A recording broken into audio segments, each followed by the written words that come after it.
ನಾನು ಜೈ ಜಗದೀಶ್ ಮಾತಾಡ್ತಿರೋದು. ನಿಮ್ಮೆಲ್ಲ ರಿಪೋರ್ಟ್ಗಳನ್ನ ಓದ್ತಾ ಇದ್ದೀನಿ, ಕೇಳಿಸ್ಕೊಳ್ತಾ ಇದ್ದೀನಿ. ನನಗೆ ನನ್ನ ಮಕ್ಕಳದ್ದು ಭಯನೂ ಇಲ್ಲ, ನಾನು ಕೇರು ಮಾಡಲ್ಲ.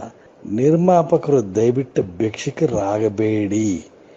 ನೀವೇನಿದ್ರು ಅನ್ನ ಕೈ ಕೊಡೋ ಕೈ, ಯಾರಿಗೂ ಕೈ ಕೊಡಬೇಡಿ. ಸಾರಾ ಗೋವಿಂದ ಥರ ಆ ಫೋಟೋಗ್ರಾಫರ್ ಇದಾನಲ್ಲ, ಅವನ ಹೆಸರು ನನಗೆ ಸಡನ್ನಾಗಿ ಬಾಯಿಗೆ ಬರ್ತಾ ಇಲ್ಲ.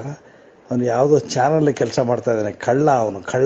ಕಳ್ಳ ಅವನು ಸುಮ್ಮನೆ ಬಂದಿರೋದಕ್ಕೆ, ಚೇಂಬರ್ ಒಳಗೆ ಬಂದಿರೋದೇ ಈ ಕನ್ನಡ ನಿರ್ಮಾಪಕರ ವೀಕ್ನೆಸ್ನ ತಿಳ್ಕೊಂಡು ಟಿ ವಿನಲ್ಲಿ ಟೆಲಿಕಾಸ್ಟ್ ಮಾಡೋಕ್ಕೆ ಬಂದಿರೋಂಥ ವ್ಯಕ್ತಿ ಅವನು.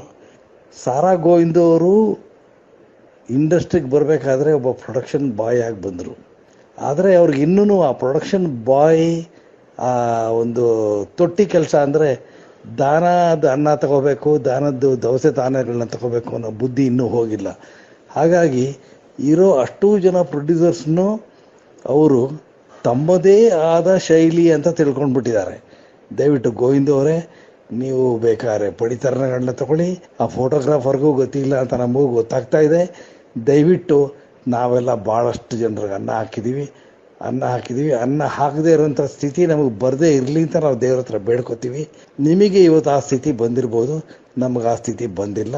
ದಯವಿಟ್ಟು ಬೇಜಾರು ಮಾಡಿಕೊಂಡ್ರು ನನಗೇನು ಬೇಜಾರಿಲ್ಲ. ನೀವು ಒಂದು ವಿಷಯ ಹೇಳ್ತೀನಿ ಕೇಳಿ.